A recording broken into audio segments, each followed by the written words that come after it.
Temperate forest grows in regions that have a wide range of climates.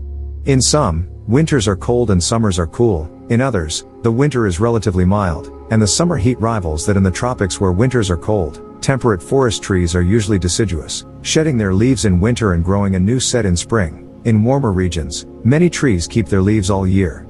Although temperate forest does not have as many animal species as tropical forest, they are still among the richest wildlife habitats on land. In the depths of winter, deciduous forest can seem gaunt and empty, and largely devoid of animal life. But as the days lengthen in spring, and buds begin to burst, the habitat becomes alive with birdsong and animals on the move. This transformation is triggered by a sudden abundance of plant food, one that nourishes large numbers of plant-eating insects as well as the animals that feed on them. Many of these forest animals are permanent residents, but they also include migratory birds that fly in from distant parts of the world.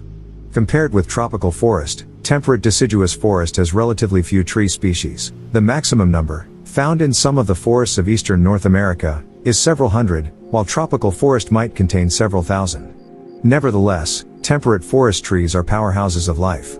Large oak trees, for example, can produce over 250,000 leaves a year, enough to sustain the army of weevils, gall wasps, and moth caterpillars that feed rapidly in spring and early summer while the leaf crop is at its freshest and most nutritious.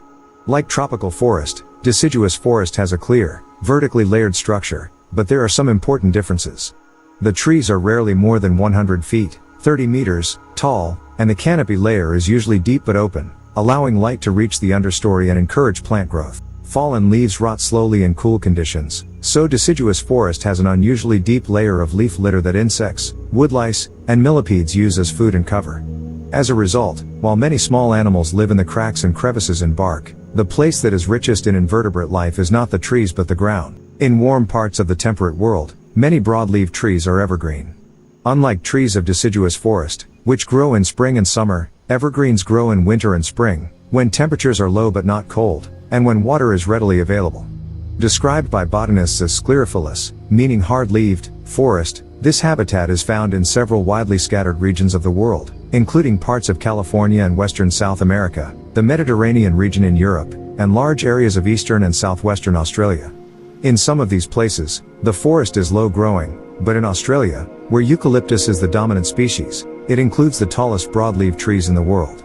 Since temperate evergreen trees usually have open crowns, the vertical layers are usually less pronounced than they are in forests in cooler regions, and plenty of light is able to reach the forest floor. As a result, these forests are rich in ground-based wildlife, and warmth-loving animals such as lizards and butterflies, which are usually associated with higher levels, can often be seen sunbathing on the floor. The open structure also makes it easy for birds, such as kookaburras and other forest kingfishers, rollers, and hoopoes, to swoop down on animals moving around on the ground. The air in evergreen forest often smells pleasantly aromatic because most of the leaves are filled with pungent oils. These oils help stop the leaves from drying out, and they also protect them from animals. They are a highly effective deterrent, for relatively few animals, except for specialists such as the koala, include these leaves in their diet.